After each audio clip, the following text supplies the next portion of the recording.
but there's great hope still to come.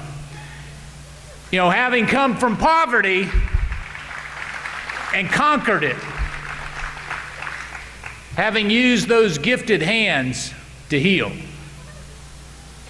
I don't know that there's ever been a time in our nation's history when we, the people, are in greater need of a healing hand and a healing physician than right now. So if you would, give a great Western North Carolina round to Dr. Ben Carson.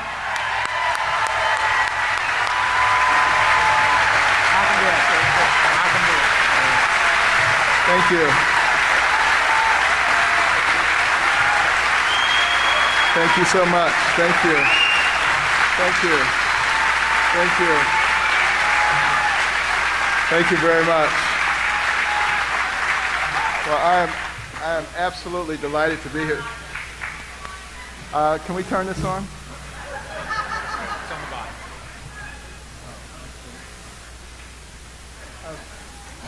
Okay, all right. Now we're talking. Well, thank you so much for coming out. I'm absolutely delighted to be here, and particularly happy when I can be here with someone like Mark Meadows, because a lot of us have sent people in the last few election cycles to Congress to do something, not just to be spectators. And we need people of conviction and courage, because obviously that's what it's going to take to save our country. We are a republic-type government, which means we are represented. And we need true representatives and not people who are just interested in the next election. So I'm very happy to be here with Congressman Meadows for that reason. It's good. And I also want to thank all the people who have been praying for my mother, because on the day that I made my announcement, we went down to Texas to say our final goodbye. She was on her deathbed, and everybody started praying for her, and she's back.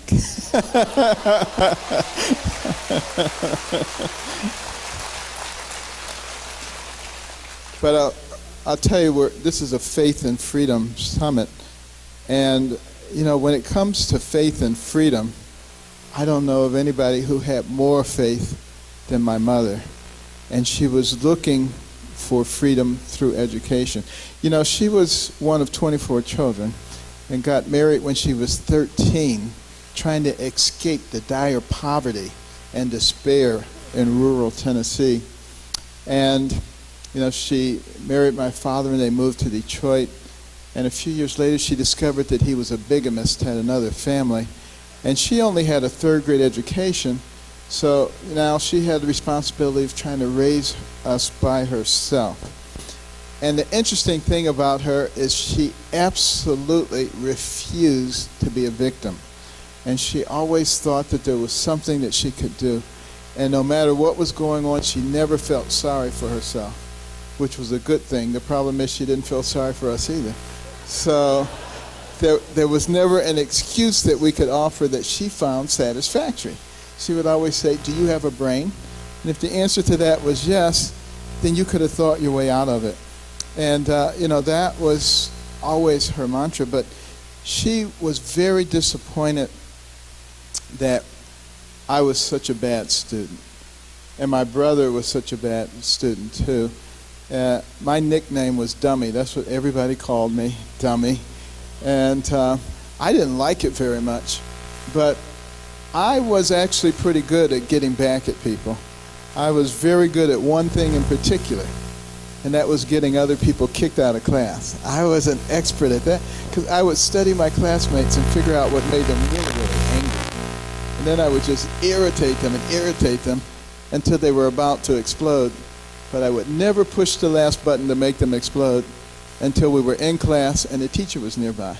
And then I would do it, they would explode, the teacher would kick them out. I'd say, "Yeah, this is great," because I wouldn't be the only one who didn't learn anything that day. Well, there was this one girl in class Now, you all know this girl. Her name, Miss Goody Two-Shoes. Some of you were her, I'm sure. Everything perfect, pristine, made everybody else look like a total jerk. I said, wow, wouldn't it be great to get her kicked out of class? There was only one problem. She was cool, calm, collected. You could not get under her skin. But I was persistent, and I kept studying her. I finally figured out what it was that made her mad. She was steaming. I tell you, that it was coming out of her ear. She was ready to explode, but I didn't push the last button. I waited till we were in class. Lo and behold, she sat right down in the desk in front of me. I said, the Lord is good. And as the teacher approached, I pushed the last button. I started irritating her. But she didn't explode. She just quietly turned around and she said, you and me on the playground at recess. So that didn't work out all that well. You know, I ended up a brain surgeon and she ended up a professional wrestler, but I did stop bothering people after that. But the kind of student that I was reminds me so much of so many people that I see who are just not applying themselves intellectually. And it's a real problem. Do you know in this country, 20% or more people who enter high school do not graduate? And this is the age of information, the technological age. Maybe that was okay during the agricultural age or the industrial age, but it's not okay in the information age. And our founders said that our system of government depends upon a well-informed and educated populace.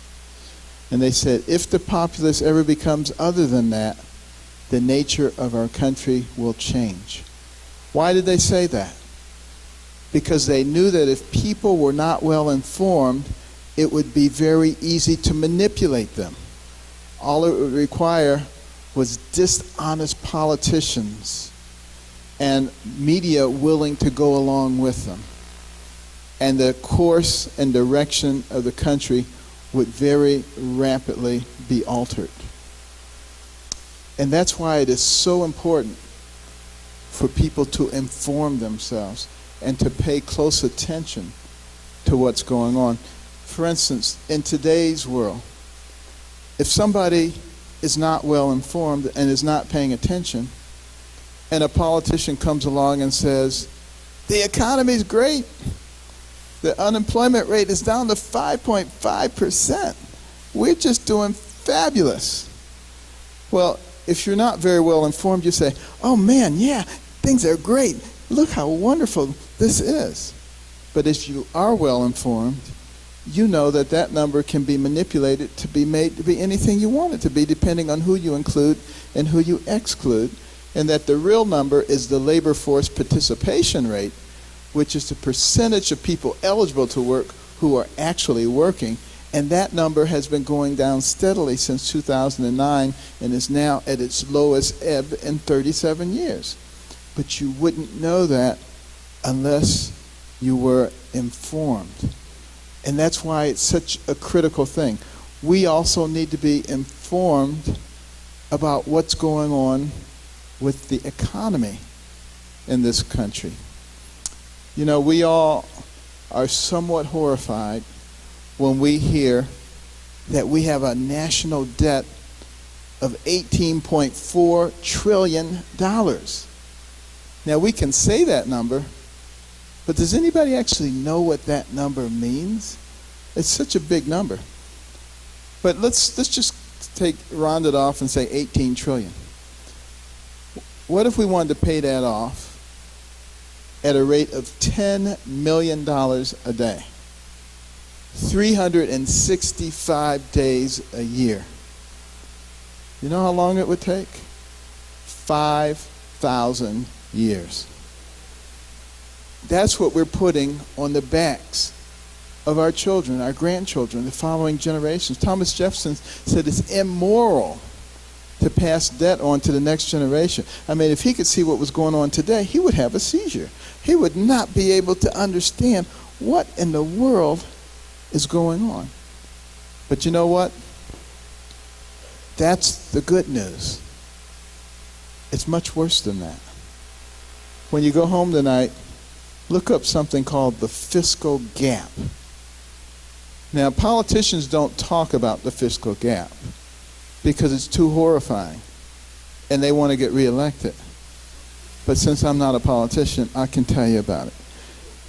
What the fiscal gap is the amount of unfunded liabilities that the government owes.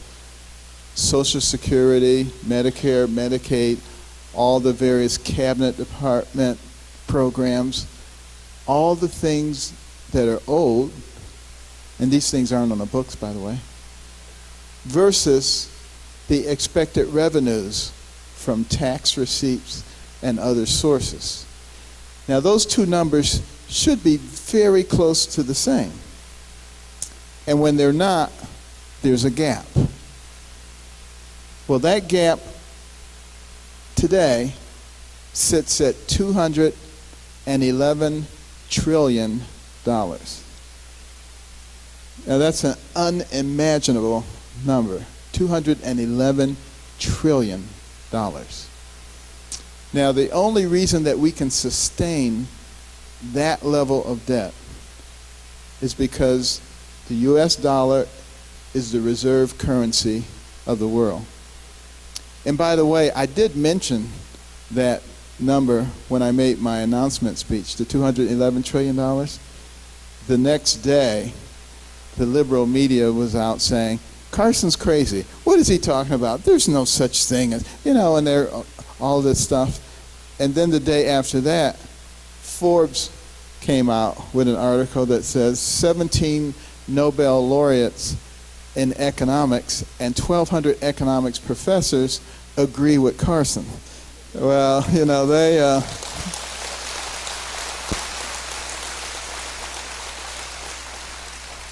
they kind of backed off at that point. But the fact of the matter is, this is very serious. We can sustain it because we are the reserve currency of the world. What if we were not the reserve currency of the world? You see, that title generally goes with the number one economic power in the world. Now, interestingly enough, we declared our independence as a nation in 1776. Less than 100 years after that, we were the number one economic power in the world. However, as of last year, China is now the number one economic power in the world.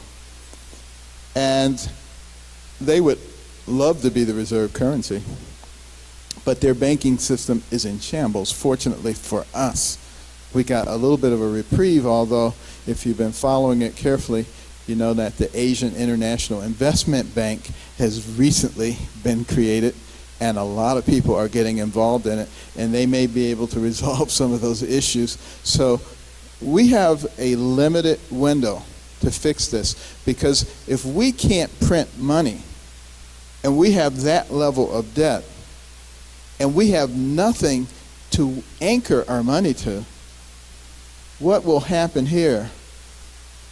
The crash of the stock market in 1929 will look like a cakewalk compared to what will happen in this country. And that's why you don't hear any politicians talking about this. They know about it, but you need to know about it. And everybody in your sphere of influence needs to know about it. Because I've got the feeling that the only way we're going to straighten the problems out that we have right now is we, the people, must rise up. And we must dictate the course of action in this country. And we cannot listen.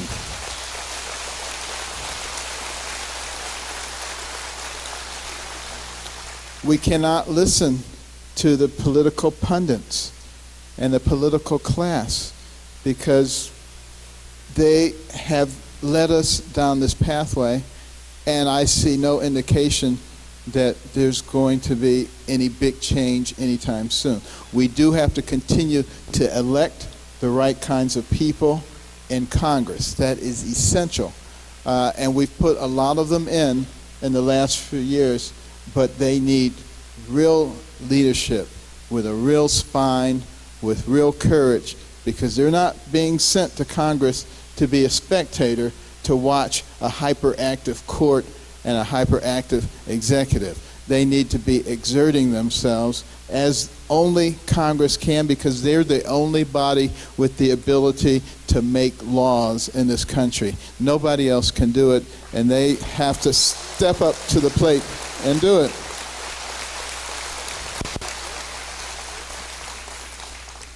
Well, interestingly enough, you know, the pundits, they have a very difficult time with me. For one thing, I'm not politically correct, and I never will be politically correct. So,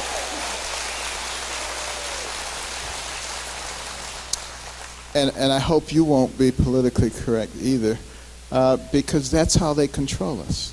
You see, the vast majority of people in this country actually have common sense, and they actually think the right way, but they've been beaten down to the point where they're afraid to stand up for what they believe in.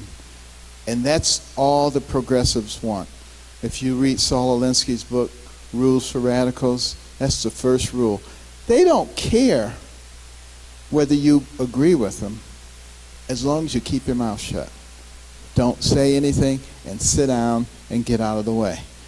That's all they want. And that way they can drive the boat. They can drive the agenda. And as you can see, they're driving it right off the cliff.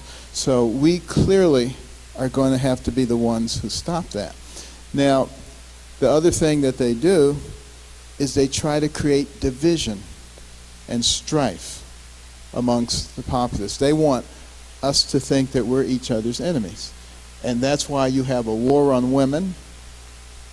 Anything that happens between two different races, they stoke that up into a big racial war. And class differences, there's always, you know, economic wars, age wars, religious wars, you name it, there's a war on it. Because divide and conquer, that's what they're about. But, you know, Jesus himself said it, a house divided against itself cannot stand. The strength of America is our unity, and we must recognize that we, the people of America, are not each other's enemies. The enemies are those who are trying to make us think that we're enemies, and we have to stop listening to them.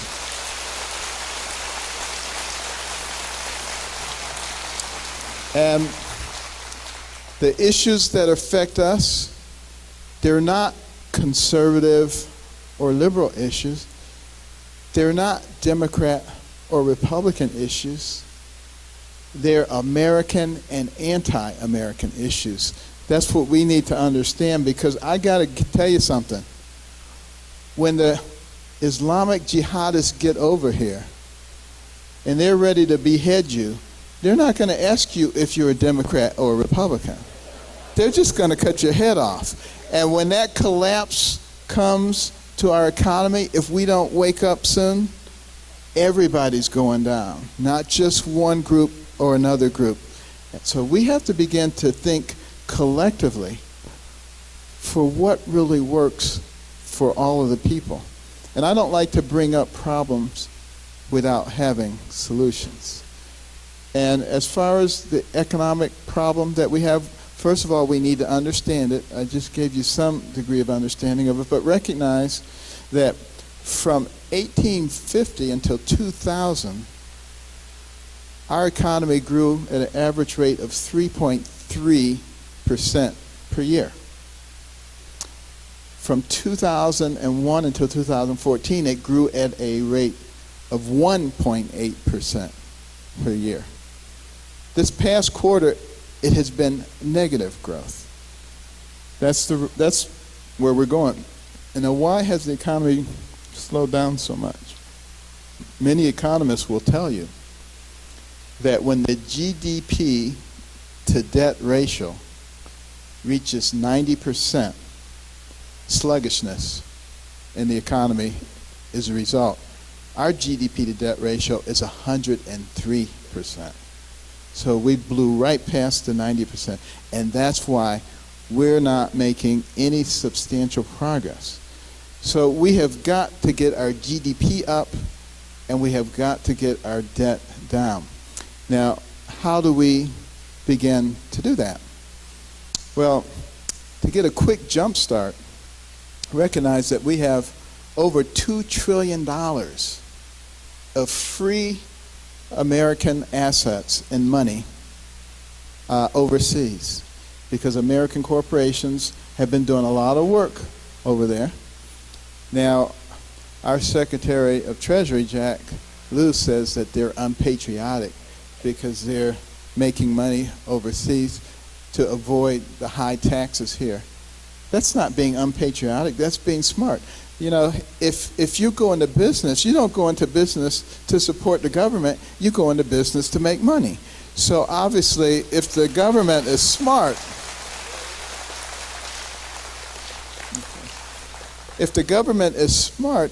then they create an environment that is conducive to businesses being successful.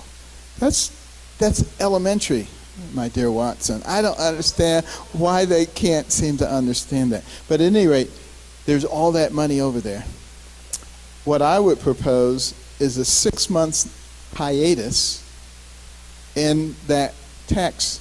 Let them bring that money back here without taxation. It would be an enormous stimulus to us, and I would only stipulate that 10% of it had to be used to create jobs for people who are unemployed or on welfare, and to do research into job creation. That would have an enormous impact immediately, and it wouldn't cost the taxpayers 1 penny, as opposed to the stimulus that Mr. Obama came up with that cost us $1 trillion, and nobody knows what happened to it.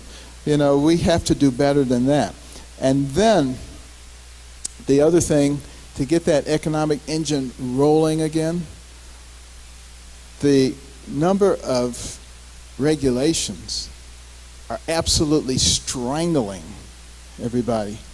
There is no industry that isn't affected by undue regulations. Every month, dozens of new regulations encircling business, industry, academia, every aspect of our lives. Somebody doesn't cooperate, government, pull the noose, strangle them with all these regulations. Makes absolutely no sense that the government should be involved in every aspect of our lives. The purpose of government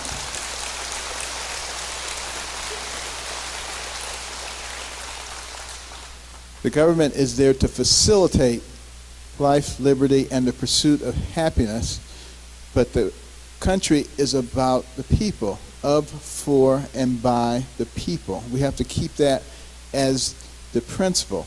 And that's the reason that I hate the so-called Affordable Care Act so much, because it turns that principle right on its head, of, for, and by the people. And instead you have the government coming along and says, this is what we're doing. We're shoving it down your throat. It doesn't matter whether you like it or not, and if you don't like it, too bad. That is completely antithetical to the founding principles of this country. And if we accept that, you know,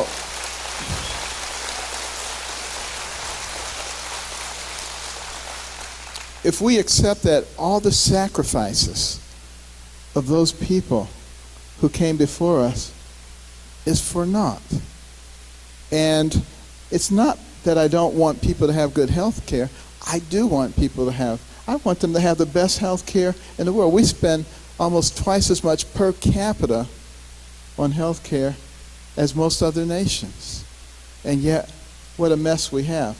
And, you know, I've proposed a way that we can use health savings account from birth till death that will cost us certainly no more than we were paying before Obamacare, and probably quite a bit less, and a way to take care of the indigent.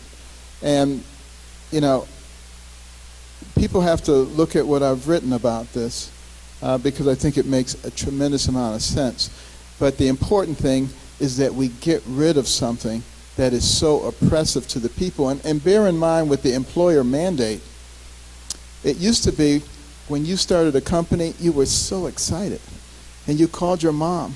And you said, Mom, I started a company. I got 10 employees. And you were so proud of yourself. And the next week you had 20 and then 30 and then 40. And then, oh, better stop. Because if I get to 50, that employer mandate kicks in. So I better tamp it down and stop trying to grow. Well, what does that do to an economy where small business is the backbone of that economy? It breaks the back of that economy. And these are the kinds of things that are absolutely anathema to a growing and thriving economic engine. And then you look at our tax code.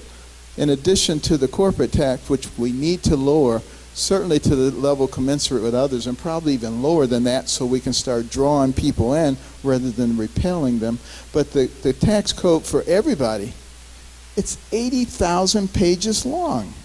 It is absolutely absurd. There is no one who can comply with every bit of it, which means if the government wanted to get any of us, they could get you on some kind of tax issue.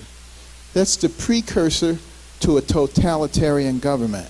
And we don't want that in America. So, what I've advocated is a proportional tax based on the principles in the Bible. It seems to me like if there's anybody who's fair, it's God. And he said, give me a tithe. He didn't say if you have a bumper crop. He didn't say if you have a bumper crop, give me triple tithes. And he didn't say if your crops fell, you don't owe me anything. He just says, I want that portion of your increase. You make $10 billion, you pay $1 billion. You make $10, you pay $1.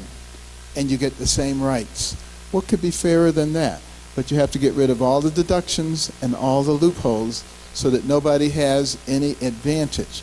Now, some people say, I can't do without my mortgage deduction. I'll die. I'll lose my home. They're not really listening very carefully because you see, the tax rate will be so much lower that they will save a lot more money than they would save from their deduction from their mortgage. So you got to be able to look at the whole big picture here. And also, there's some people say, yeah, but the guy who paid $1 billion, he's got so much money, it really doesn't hurt him to pay $1 billion. Why do you need to hurt him? He just put $1 billion in the pot. Instead, what you should be thinking about is how do we improve the situation so that next year he can pay $2 billion. We want him to grow. We don't want to shrink him, because if we shrink him, we shrink everybody. That's a principle that the socialists don't understand. You take something that is growing and you nurture it and you let it grow more because that provides more for everybody. You don't cut it up into smaller pieces and distribute it because pretty soon you don't have anything left. It's a simple concept, but they just don't seem to get it. And then the guy who paid only $1, there's some who say, he can't afford to pay $1. Well, I can tell you, having grown up in dire poverty, there are a lot of poor people who have pride and dignity in this country, and they're happy to pay their fair share. And we got to stop making them into victims. And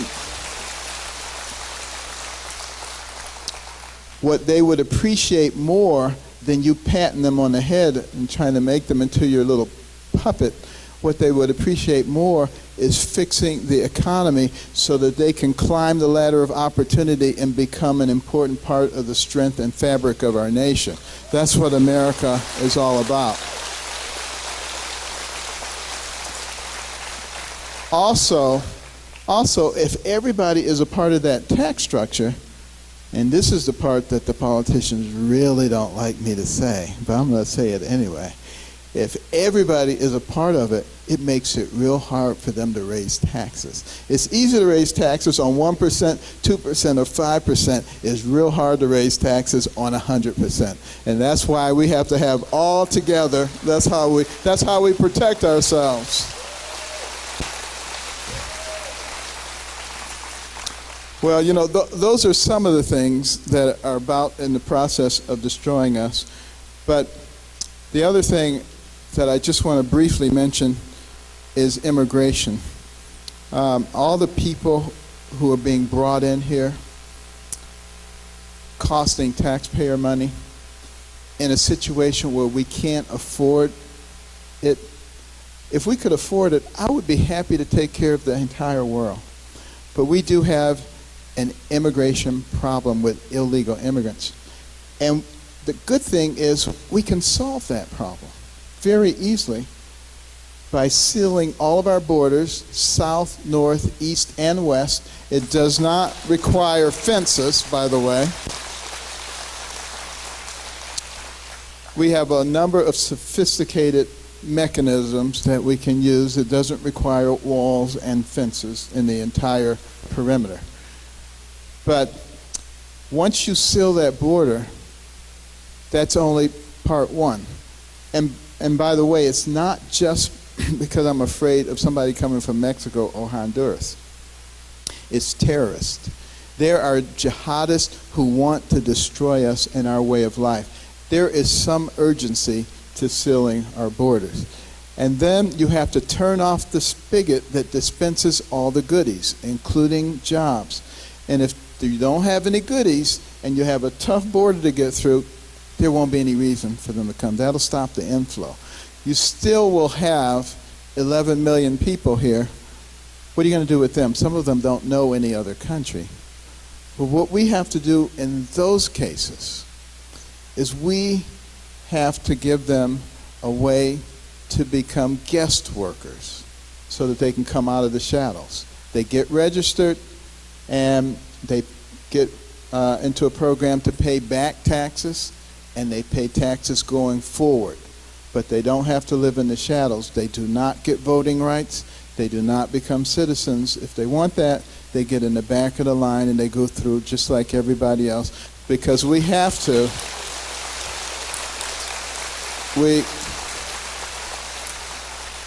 We have to pay homage to the people who have done it the right way. We can't just kick them in the pants. Now, the other thing we have to keep in mind is we, as Americans, have a long history of compassion. And we have been giving a lot of money, billions of dollars in aid to other countries. We cannot afford to give billions of dollars of aid to other countries. But what we can do is actually more valuable than that. You see, for instance, in Cameroon, Africa right now, American companies are over there developing the millions of acres of incredibly fertile land, and they're reaping abundant harvests and making a lot of money. At the same time, they're teaching those people all the appropriate agricultural techniques and developing the infrastructure of that country. So it is a win-win situation.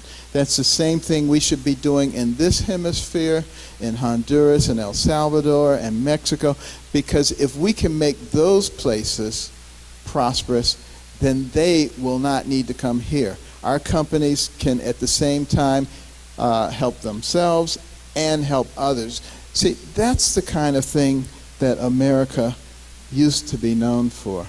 And that's the kind of thing we need to be known for again. Because if we use our God-given intellect and take on the role of leadership that we're supposed to have, then we can change a lot of the people in this world into our friends rather than to our enemies, and people that we have to support, they can be self-supporting. And that raises the tide for all people, because that's what we as human beings should be doing. But we have to remember that there are certain values and principles that made this into a great nation. And this is the greatest nation the world has ever known. All you have to do is think about the fact that 100 years, 500 years, 1,000 years, 5,000 years before America came on the scene, people did things the same way. Within 200 years of the advent of America, men were walking on the moon. This is the most exceptional nation the world has ever known. But A lot of that exceptionalism has to do with our values and principles and our Judeo-Christian faith. And we are so busy giving away everything we believe in for the sake of political correctness that we're going off the cliff and don't even realize it.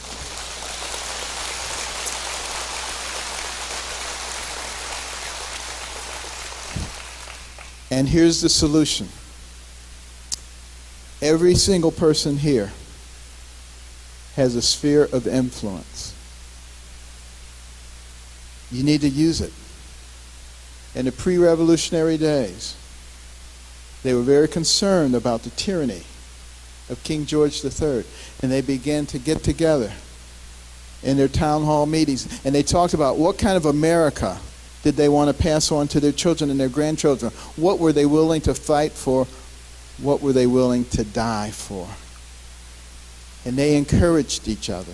And that's how a ragtag bunch of militiamen defeated the most powerful and professional military force on earth.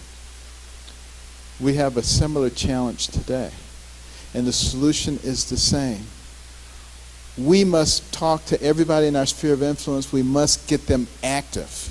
In 2012, 30 million evangelicals did not vote. 93 million people who were eligible to vote did not vote. We know a lot of those people. We need to talk to them about America. We need to talk to them about the America that we want, the America that works for all of us. And we need to understand that freedom is not free. And if you want it, you have to fight for it. You have to work for it every single day. Thank you, and God bless.